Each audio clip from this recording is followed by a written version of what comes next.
Bonjour à tous, on se retrouve pour une nouvelle vidéo consacrée à 3 parfums méconnus. 3 parfums qui sont très beaux, très élégants, dont on parle pas beaucoup sur les réseaux sociaux je trouve et que j'aime particulièrement. Alors il y en a que je possède en flacon, d'autres en échantillon et un autre que j'ai possédé il y a longtemps, mais j'y pense de manière régulière et je voulais vous en parler aujourd'hui. Je crois qu'il y en a un que j'ai déjà mentionné sur cette chaîne, je vous en ai parlé l'année dernière ou peut-être celle d'avant. J'avais reçu un échantillon par la marque et j'avais un énorme coup de foudre et j'avais eu la chance de le recevoir en flacon. Full Size, c'est un parfum que j'ai déjà beaucoup porté. Depuis que je l'ai reçu, je le porte vraiment de manière confidentielle chez moi parce que c'est un parfum que je trouve vraiment très beau et qui me met dans une réflexion un peu méditative. Je ne sais pas tellement comment vous expliquer ce ressenti. Alors attendez, c'est un parfum que j'ai rangé qui se trouve ici. C'est celui-ci, c'est le parfum qui s'appelle Sovereign de la marque de parfumerie de niche Le Galion. C'est une marque qu'on voit beaucoup sur les réseaux sociaux, que je trouve pas spécialement beaucoup en boutique. Il me semble qu'ils sont chez Je Vois, si je ne dis pas de bêtises. J'avais beaucoup aimé le cuir, la version cuirée que mon mari porte d'ailleurs, et moi j'avais eu un coup de foudre pour Sovereign, qui est un parfum totalement mixte. C'est un parfum qui a été créé d'après une inspiration un peu orientaliste du Moyen-Orient et de l'Afrique du Nord, vue depuis Paris, donc je pense début XXe siècle. Et c'est un parfum qui va justement utiliser des matières premières un petit peu orientales, comme le oud, comme la myrrhe, comme voilà des choses un peu résineuses. Et c'est un accord autour de la rose, du oud, mais vous avez en note de tête des baies roses et du poivre, ce qui lui donne un effet vraiment très mystique, très enrobant. Je vous en ai parlé dans ma vidéo sur les parfums que je n'aimais plus trop dans ma collection, parce que justement, je n'apprécie pas tellement le oud. Je trouve que c'est une note qui prend très vite le dessus dans une composition. Je trouve que c'est une note qu'on a beaucoup sentie à l'extérieur et qui est parfois un peu synthétique, un peu trop surdosée. J'avoue que je le trouve finalement c'est une note que j'ai trouvée vraiment finalement pas si intéressante que ça, jusqu'à ce que je le sente dans Sovereign, parce que le oud est très présent, mais c'est pas vraiment ce qui ressort sur ma peau en tout cas, hein. Je vous invite toujours à tester les parfums sur peau avant de céder à la tentation, comme on dit. Et il a un côté très popcorn. Je pense que c'est le côté fumé avec la myrrhe, la rose, les baies roses qui lui donne cet aspect très caramélisé finalement. C'est un parfum qui a une magnifique évolution. Au début, on le sent pas spécialement, c'est très fin. Le Galion, je trouve, fait des compositions très fines, c'est-à-dire que on se sent enrobé. On le sent pas trop, mais on le sent toute la journée. Et vraiment, honnêtement, pour les marques de niche, je sais que le cuir, par exemple, je le sens encore dans la pièce après le passage de la personne. Pendant longtemps, hein, ce sont vraiment des parfums qui tiennent, qui ont une vraie diffusion, qui sont très délicats. Donc vraiment, si vous ne connaissez pas cette maison, je vous invite à la découvrir. J'aime notamment Sang Bleu aussi chez eux. Vous avez le Tilleul qui est connu aussi également. Et Sovereign, pour moi, ça m'a fait penser à mon Miss Dior chérie de Dior qui a été créé en 2008-2009, qui a très vite disparu, qui alliait justement ces notes de popcorn. Alors il n'y a pas du tout de popcorn dans la composition, mais je vous dis c'est un accord myrrhe, rose, baie rose. Avec le oud, il a un côté très fumé, très élégant. C'est un parfum que je ne sens pas dehors, que je ne sens pas sur les autres, que j'ai pas senti dans d'autres maisons non plus. C'est un parfum vraiment sur un homme, ça doit être très beau aussi. C'est un parfum très confidentiel que je vous invite à découvrir. Ensuite, je voudrais vous parler d'un parfum que j'ai possédé par le passé, qui est un parfum qui a une très jolie histoire, qui a été créé par la maison Santa Maria Novella en 2006. C'est un parfum qui s'appelle Angeli di Firenze. C'est un parfum qui a été créé en hommage aux anges qui sont venus à Florence en 1966. Ils sont venus du monde entier pour venir aider à sauver les œuvres d'art quand il y a eu la terrible inondation de Florence.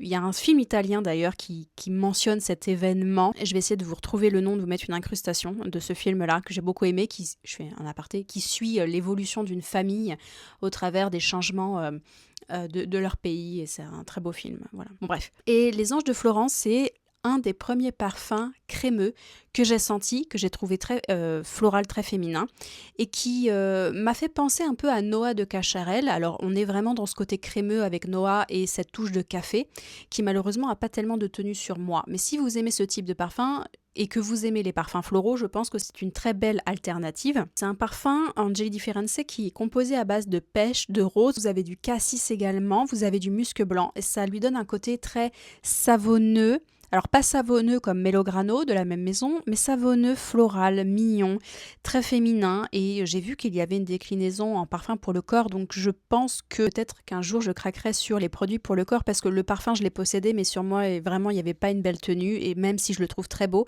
c'est un parfum qui mérite d'être découvert. C'est un des parfums emblématiques de Santa Maria Novella, mais je le vois jamais plébiscité. Et pourtant il y a bon nombre de femmes qui aiment ce côté crémeux, floral, un peu poudré, mais très très joli. Donc si un jour vous passez devant Santa Maria Novella, je vous invite à aller découvrir celui-ci. Troisième parfum que je voudrais mentionner dans cette vidéo, c'est un parfum que j'ai mentionné très récemment sur Instagram parce que j'ai fait un reel qui me parlait de la maison d'Orsay Paris, qui m'ont envoyé des échantillons et j'ai eu un coup de cœur pour celui-ci qui s'appelle J'approchais un mystère. D'ailleurs, je fais un clin d'œil à l'une de mes abonnées qui m'a parlé elle-même de ce parfum dans un des derniers commentaires en me disant qu'elle avait adoré ce boisé encens qui lui faisait penser à de l'encens froid, vous savez, quand vous ouvrez une boîte qui a contenu de l'encens. Et j'avoue, après l'avoir testé plusieurs fois, que c'est exactement cette sensation-là. Donc merci à toi parce que c'est vraiment un ressenti très juste, pour le coup très imagé, et qui peut parler à tout le monde. Alors l'encens l'oliban en tant que tel ne figure pas dans la composition, sauf erreur, mais vous avez à l'intérieur du cèdre de l'Atlas, vous avez de la feuille de figue et puis de la vanille. La vanille, on la sent très peu, je trouve, dans le parfum. En revanche, le côté vert de la feuille de figue et non pas de la figue juteuse, comme on le sent souvent, très intéressant.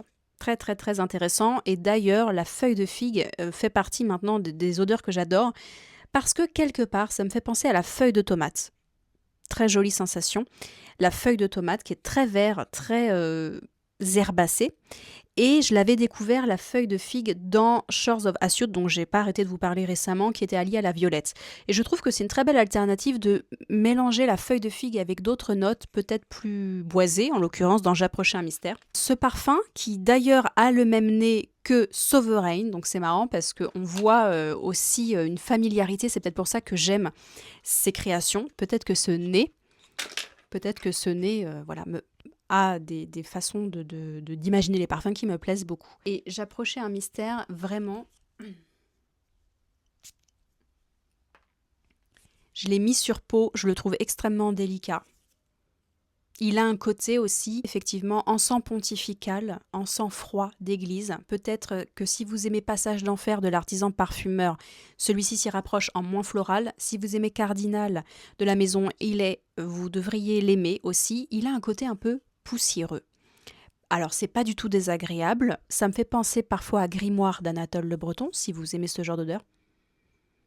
Mais c'est vraiment ça. Vous entrez dans une nef et vous avez de l'encens qui a été brûlé le matin, et il y a ce sentiment très spirituel. C'est d'ailleurs un parfum qui évoque l'amour spirituel. Alors, l'amour spirituel est pluriforme. Évidemment, nous avons tous notre définition de ce genre d'amour, et je trouve que c'est un parfum qui est très très très poétique.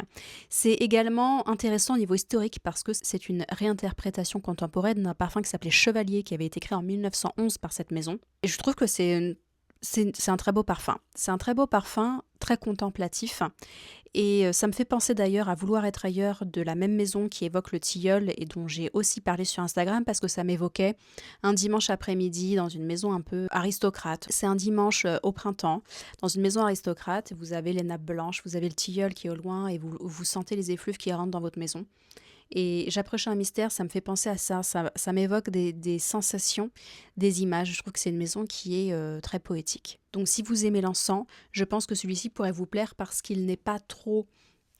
c'est pas un parfum qui est trop réaliste, parce que parfois ça peut déranger. Et là, on a justement cette feuille de figue qui lui donne un côté un peu moins sérieux et un peu moins spirituel. Voilà, n'hésitez pas à partager avec moi vos 3 coups de cœur récents, les 3 parfums méconnus dont personne ne parle et qui sont de belles créations poétiques, harmonieuses, qui vous donnent envie de sentir, de prendre du temps pour vous. On se retrouve en commentaire pour discuter de tout ça. Et puis en attendant, prenez soin de vous et je vous dis à la semaine prochaine pour une nouvelle vidéo. Ciao!